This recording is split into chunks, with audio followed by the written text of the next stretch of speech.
നമുക്കറിയാം BSNL ഒഴികെ ബാക്കിയുള്ള ടെലികോം കമ്പനികളെല്ലാം തന്നെ അവരുടെ താരിഫ് പ്ലാനുകളിൽ വമ്പൻ മാറ്റങ്ങളാണ് കൊണ്ടുവന്നിരിക്കുന്നത്. ഈ ഒരു അവസ്ഥയിൽ കൂടുതൽ പേരും BSNLിലേക്ക് മാറാൻ പോവുകയാണെന്നാണ് നമുക്ക് മനസ്സിലാക്കാൻ സാധിക്കുന്നത്. എടുത്തു പറയേണ്ട ഒരു കാര്യം എന്ന് പറയുന്നത് BSNL റേറ്റ് ഒരു തരത്തിലും കൂട്ടിയിട്ടില്ല.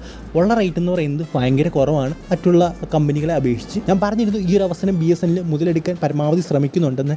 എന്തായാലും ഈ ഒരു സമയത്ത് അവർ പുതിയൊരു പ്ലാൻ കൂടി മുന്നോട്ട് വെച്ചിരിക്കുകയാണ്. ആ ഒരു പ്ലാൻ എന്ന് പറയുന്നത് 107 രൂപയുടെ പ്ലാനാണ്. ഈ ഒരു പ്ലാൻ്റെ പ്രത്യേകത എന്ന് പറയുന്നത് ഒരു മാസത്തേക്ക് 2 GB ഡേറ്റയും അതുപോലെ തന്നെ 200 മിനിറ്റ് വോയിസ് കോളുമാണ്. എടുത്തു പറയേണ്ട കാര്യം എന്ന് പറയുന്നത് ഇതിനെക്കാട്ടിയൊക്കെ കൂടുതൽ തുകയ്ക്കാണ് എയർടെൽ ആണെങ്കിലും വി ആണെങ്കിലും അതുപോലെ തന്നെ മറ്റ് കമ്പനി ജിയോ ആണെങ്കിലും എല്ലാം അവരുടെ പ്ലാനുകൾ നൽകുന്നത്. അതായത് ജിയോയുടെ പ്ലാൻ എന്താണ് 199 രൂപയുടെയാണ്. അതുപോലെ തന്നെ എയർടെലിൻ്റെയും അതുപോലെ തന്നെ വിയുടെ എല്ലാവരുടെയും പ്ലാൻ എന്താണ് 199 രൂപയാണ്. ഇത്തരത്തിലുള്ള ഒരു സെയിം രീതിയിലുള്ള പ്ലാൻ എന്ന് പറയുന്നത് ആ ഒരു പ്ലാനാണ് നമ്മുടെ BSNL വെറും 107 രൂപയ്ക്ക് നൽകുന്നത്.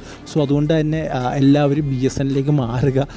പിന്നെ നെറ്റ്വർക്കിൻ്റെ ഇഷ്യൂസ് ഉണ്ടെന്ന് പറഞ്ഞ് കേൾക്കുന്നു. എന്തായാലും എനിക്കറിയില്ല, ഇവിടെ BSNL വലിയ കുഴപ്പമില്ല. എന്തായാലും BSNL നെറ്റ്വർക്ക് ഇഷ്യൂസ് ഉള്ളവർ തീർച്ചയായിട്ടും ഒന്ന് കമൻറ്റ് ബോക്സിൽ കമൻറ്റ് ചെയ്യുക.